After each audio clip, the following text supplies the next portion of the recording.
نہ اپنی بیٹیاں ان کو دینی ہے، نہ ان کی بیٹیاں آپ نے دینی ہے۔ تو کیا ہوا؟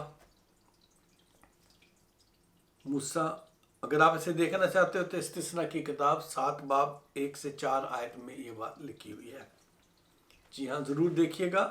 استثنا 7 باب 1 سے 4 ہے، جہاں خدا نے حکم فرمایا تھا کہ غیر اقوام جو ہیں، جو بت پرست لوگ ہیں، ان کی بیٹیوں سے نہ تمہارے بیٹے شادی کریں گے، نہ تم نے اپنی بیٹیاں ان کو دینی ہے۔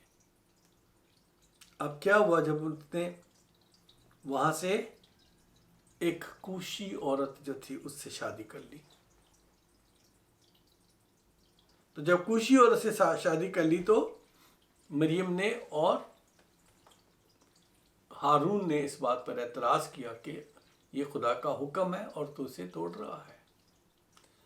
لیکن خدا اسے اتنا پیار کرتا تھا، اتنا دوست تھا اس کا، کہ خدا نے اس وقت موسیٰ کا ساتھ دیا۔ گنتی 12 باب اور اس کی 7 اور 8 آیت میں لکھا ہے، پر میرا خادم موسیٰ ایسا نہیں ہے، وہ میرے سارے خاندان میں امانت دار ہے۔ میں اس سے معاموں میں نہیں بلکہ روبرو اور سیر طور پر باتیں کرتا ہوں، اور اسے خداوند کا دیدار بھی نصیب ہوتا ہے۔ سو تم کو میرے خادم کی بدگوئی کرتے ہوئے خوف کیوں نہیں آیا؟ الٹا ہارون اور مریم کو کڑکیاں مل گئی اور انہیں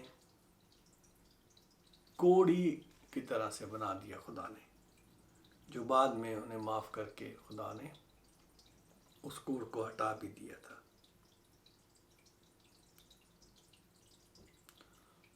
عزیزو، کیونکہ موسیٰ خدا کو جانتا تھا کہ وہ رحیم ہے، قہر کرنے میں دھیما ہے، شفقت میں غنی ہے، اور خطاؤں کو، تقصیروں کو، گناہوں کو معاف کرنے والا ہے۔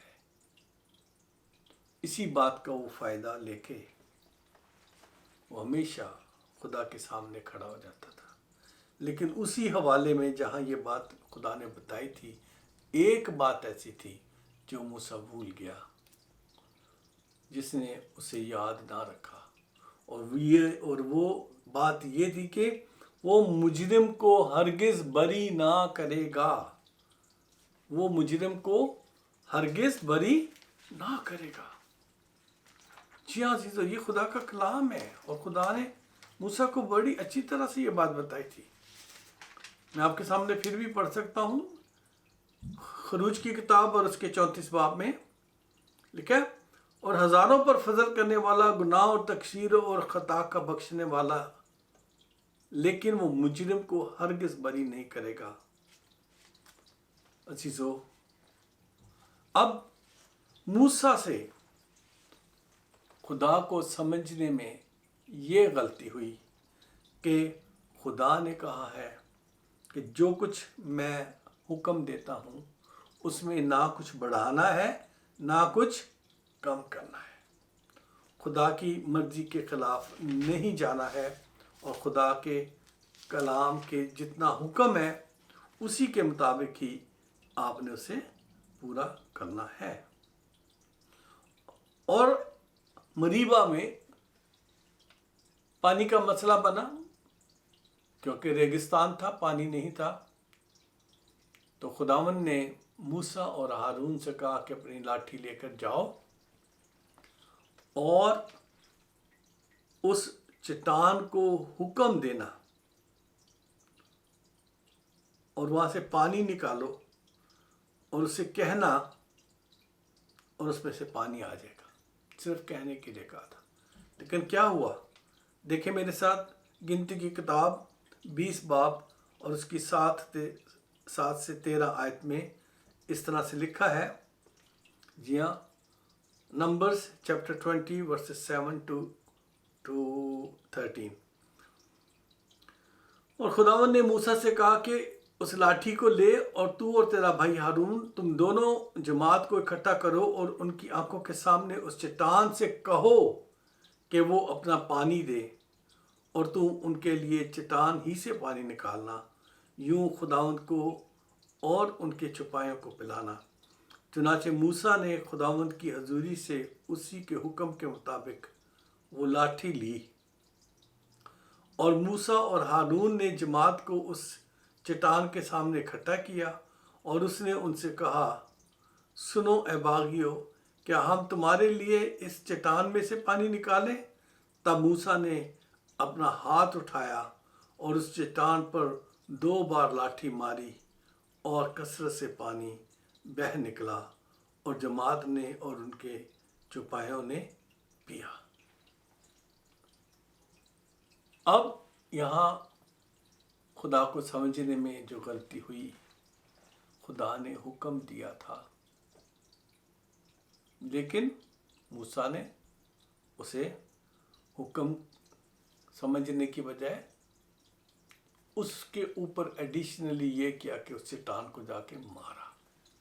اسی سبب سے پھر کیا ہوا کہ خدا نے اسے اس وعدے کی سرزمین میں جانے سے روک دیا۔ جی ہاں، اگر اسی گنتی کی کتاب کی 20 باب کی 23 اور 24 آیت آپ دیکھ لیں، یہاں لکھا ہوا ہے، خداوند فرماتے ہیں، اور خداوند نے کوہ ہور پر جو ادوم کی سرحد سے ملا ہوا تھا موسیٰ اور ہارون سے کہا کہ ہارون اپنے لوگوں میں جا ملے گا، کیونکہ وہ اس ملک میں جو میں نے بنی اسرائیل کو دیا ہے جانے نہیں پائے گا، اس لیے کہ مریبا کے چشمہ پر تم نے میرے کلام کے خلاف عمل کیا۔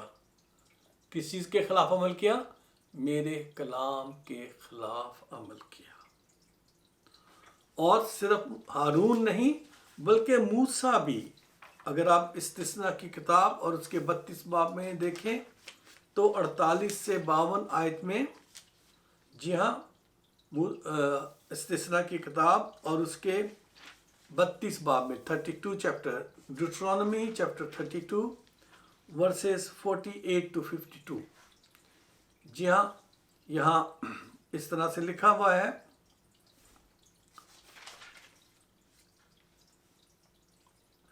اور اس دن خدا نے موسیٰ سے کہا کہ تو اس کوہ اباریم پر چڑھ کر نبو کی چوٹی کو جا جو یرہو کے مقابل ملک مواب میں ہے، اور کنعان کے ملک کو جسے میں میراث کے طور پر بنی اسرائیل کو دیتا ہوں دیکھ لے،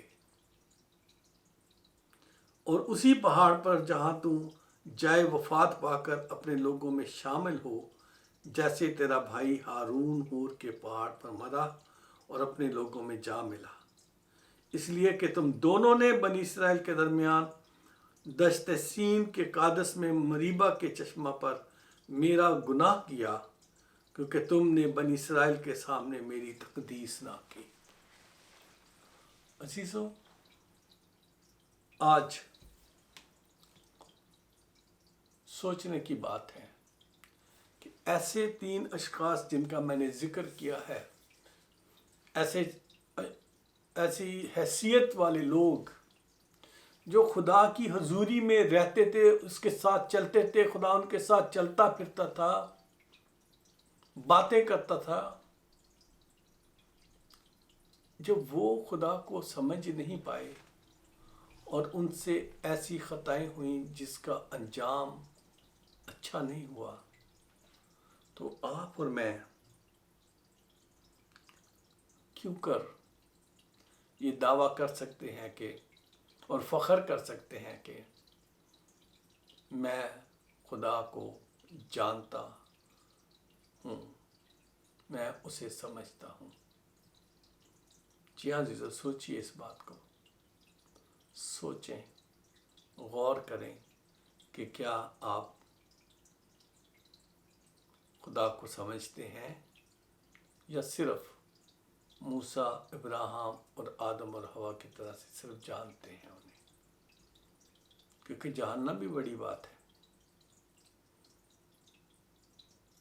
یہ سچ ہے، لیکن واقفیت ہونا اتنی زیادہ اہمیت نہیں ہے جب تک ہم انہیں سمجھ نہ پائیں کہ وہ ان کی مرضی کیا ہے۔ آج میں اس سبق کو یہاں ہی ختم کروں گا اور اگلا سبق آپ کے ساتھ پھر شامل حال کروں گا، آپ کو بیان کروں گا، اور اس وقت تک مجھے اجازت دیجیے۔